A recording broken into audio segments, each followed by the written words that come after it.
નમસ્કાર વિદ્યાર્થી મિત્રો, વિદ્યાસફર યુટ્યુબ ચેનલમાં હું રસીલા માળી આપ સર્વેનું હાર્દિક સ્વાગત કરું છું। આજે આપણે વિદ્યાર્થી મિત્રોને જેના માટે સૌથી મોટું કન્ફ્યુઝન છે એટલે કે પોલીસ ગ્રાઉન્ડ પાસ કરવા માટે કરી તો ઘણા બધા વિદ્યાર્થીઓને હાલ ફિઝિકલની અંદર તકલીફ આવી રહી છે કે રનિંગ નથી થતી અને એવા બધા પ્રોબ્લેમ્સ આવી રહ્યા છે। તો એ વિદ્યાર્થીઓ માટે ખાસ છે કે સૌપ્રથમ તો એક તમારો જે ટાઈમ છે નિર્ધારિત કરી લો કે સવારમાં રનિંગ કરવા માટે જવું તો સવારમાં 6 થી કરી અને 8નો ટાઈમ ધી બેસ્ટ છે। હવે એની અંદર સૌપ્રથમ તમારે શું કરવાનું છે કે ઘણા વિદ્યાર્થીઓ શું કરતા હોય છે કે એકબીજાને જોઈને એકદમ હાર્ડ વર્કિંગ વધારે પડતું કરી લે છે અને એના કારણે કરીને એની મસલ્સ કે બોડી કામ કરતા નથી અને પછી ઇન્જરી થવાની શક્યતાઓ રહે છે। તો હું મારા અનુભવના આધારે તમને કહું છું કે જે વિદ્યાર્થી મિત્રો જે ભાઈઓ જેમને 25 મિનિટની અંદર રનિંગ પૂરી કરવાની હોય છે અને જે મિત્રો 31 મિનિટમાં આવતા હતા એવા મિત્રોએ પણ ગ્રાઉન્ડ પાસ કરેલ છે તથા બહેનોની અંદર જે 12-13 મિનિટ જે ખેંચતા હતા એ હાલ 9 મિનિટની અંદર આવી રહ્યા છે। તો એના આધારે હું તમને સૌને કહું છું કે સૌપ્રથમ તમારે શું કરવાનું છે કે સવારમાં જ્યારે રનિંગ કરવા માટે જાઓ એટલે સૌપ્રથમ તો તમે એક હળવી સ્ટ્રેચિંગ કરો અને ત્યારબાદ હળવી કસરત કરી બોડી થોડી ગરમ થાય એટલે ડેલીનું એને ટાઈમ ટેબલ વાઇઝ વેચી લો કે આજે આટલો વર્કઆઉટ કરવાનો, આવતીકાલે આટલો વર્કઆઉટ કરવાનો। પછી ઘણા મિત્રો શું કરતા હોય તો કે ડેલી ટાઈમિંગ લેતા હોય છો તમે, તો ટાઈમિંગ કોઈ દિવસ ડેલી ના લેવાય, અઠવાડિયામાં એક વખત જ ટાઈમિંગ લો। અને એ સિવાય શું કરવાનું તો કે સૌથી વધારે ધ્યાન તમારા ડાયટ ઉપર આપો કે સવારે તમે જ્યારે કસરત કરી અને રનિંગ કરીને આવો તો એની અંદર પછી ડાયટ થોડું મજબૂત રાખો। ડાયટની અંદર તમારે શું લેવાનું છે તો કે કેળા અને દૂધ એ ધી બેસ્ટ છે। એ સિવાય બાફેલા ચણા અને મગ એ પણ તમારા માટે ખૂબ જરૂરી છે કે જેના માટે કરીને સામે ઇમ્યુનિટી તમને મળી રહે।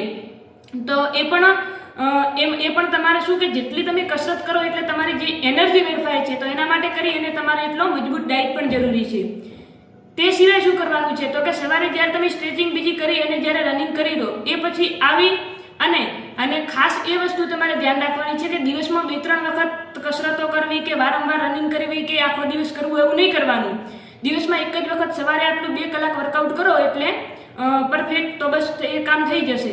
બીજું કે અઠવાડિયાની અંદર 2 વખત એબીસી કરવાનું રાખો, એબીસી ડ્રિલ્સ જે આવે છે એ પણ જોઈ લેજો કે શું હોય છે તો એ પણ કરી લો। પછી હળવી સ્ટ્રેચિંગ એ બધું કરી અને તમે તમારી જે દોડવાની જે ક્ષમતા છે એને સાવ ઓછા તો 15 થી 20 દિવસની અંદર તમે 8 થી 10 મિનિટ તમે ઘટાડી શકો છો। આ મારા અનુભવના આધારે હું કહું છું, કેમ કે મેં સ્વયં પણ જ્યારે પોલીસની કે ફોરેસ્ટની જ્યારે રનિંગ ચાલુ કરી તો એ વખતે મારે પણ ફોરેસ્ટની રનિંગ જે 4 મિનિટની અંદર 2 રાઉન્ડ કરવાના હોય છે તો શરૂઆતમાં મારે પણ લગભગ ટાઈમ આવતો હતો 6 થી 7-8 મિનિટ જેવો થતો હતો અને 15 થી 20 દિવસની અંદર મેં કવર કરી લીધું હતું। લાસ્ટ મારો ટાઈમિંગ હતો 3 મિનિટ અને 28 સેકન્ડ।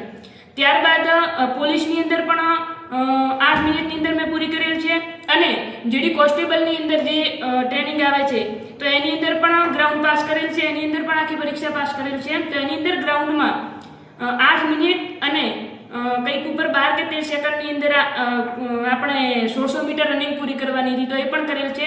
તો એ ચોખ્ખા અનુભવના આધારે કહું છું કે સૌથી વધારે તમારે હળવી સ્ટ્રેચિંગ, એબીસી ડ્રિલ્સ તથા એ સિવાય જે તમારું ડાયટ છે એના ઉપર વધારે ફોકસ કરવાનું છે। અને બીજું ખાસ જરૂરી શું છે કે તમારું માનસિક મનોબળ, આ જે મનોબળ છે એ તમારું મજબૂત જોઈશે। જો તમને અંદરથી જુસ્સો હશે કે મારે રનિંગ કરવી જ છે તો તમે ચોક્કસ પાસ કરી શકશો, તમને કોઈ નહીં રોકી શકે। પરંતુ તમે ગમે એટલા મજબૂત હો, ગમે એટલા શારીરિક રીતે સશક્ત હો, પરંતુ જો અંદરથી જ તમે તૂટી ગયેલો અથવા અંદરથી જ તમે એવું જ વિચારી લીધું હોય કે નહીં થાય તો પછી એ કોઈ કાળે શક્ય નથી। તો સૌપ્રથમ તો તમારે અંદરથી જ મજબૂત રહેવું પડશે।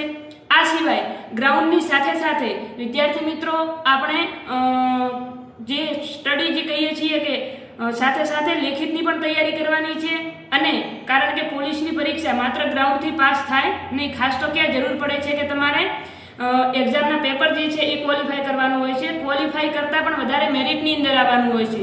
તો એની અંદર પણ તમારે શું કરવાનું છે તો કે મેથ્સ અને રીઝનિંગ તથા બંધારણ ઉપર વધારે ફોકસ કરવાનો છે। આ સિવાય કરંટ અફેર્સ જે છે તો આપણી જે ચેનલ વિદ્યાસફર ચેનલ છે ટેલિગ્રામ ચેનલ એની અંદર જોઈન થઈ જાઓ, લિંક ડિસ્ક્રિપ્શન બોક્સની અંદર આપેલી જ છે તો એના થ્રુ તમે જોઈન થઈ જાઓ। એની અંદર ડેલી કરંટ અફેર્સ પણ મૂકવામાં આવે છે તથા પોલીસ અને પીએસઆઈની સિરીઝ મુજબ આપણે લેક્ચરો પણ ચાલુ કરી દીધેલ છે. તો એ લેક્ચર્સ પણ કેટલા લઈ લીધા છે તો એ તમે અટેમ્પ કરો અને એની એક સારી નોટ્સ બનાવો, કારણ કે એક્ઝામ આવતા તમારે 2 થી 3 વખત રિવિઝન થઈ જશે. અને મેથ્સ રીઝનિંગ માટે જો તમારે જરૂર હોય તો હું સજેશન આપું છું કે જીજી સ્ટડી હબ ચેનલ, જેની અંદર લાઈવ લેક્ચરો ચાલુ છે એકદમ ફ્રીમાં યુટ્યુબ ઉપર, તો એ પણ કન્ટેન્ટ બહુ સારું છે અને પોલીસ અને પીએસઆઈ માટે આટલું ઇનફ છે, તો એની અંદરથી કરી લો. આ સિવાય જીકે જીએસ આપણે ચલાવીએ છીએ અને ટૂંક સમયની અંદર બંધારણના લેક્ચર પણ ચાલુ કરી દઈશું. તો જો તમને માહિતી યુઝફુલ લાગી હોય તો વિડીયોને લાઇક કરો, ચેનલને સબસ્ક્રાઇબ કરો તથા વધુમાં વધુ તમારા મિત્રો સુધી શેર કરો, જેથી કરી અને બધાને આનો લાભ થાય અને તમારો જે ફિઝિકલ પૂરું થાય, તમારી જે ટ્રેનિંગ જે આ પોલીસની જે પરીક્ષા છે, પોલીસ અને પીએસઆઈની અંદર જે ફિઝિકલ તમારો ટેસ્ટ હોય છે તો એ પણ તમે જલ્દથી જલ્દ પાસ કરો અને એકદમ સારી રીતે અને સફળ રીતે તમારી જે છે એક્ઝામ પતે એવી શુભેચ્છાઓ. જય હિન્દ, જય ભારત.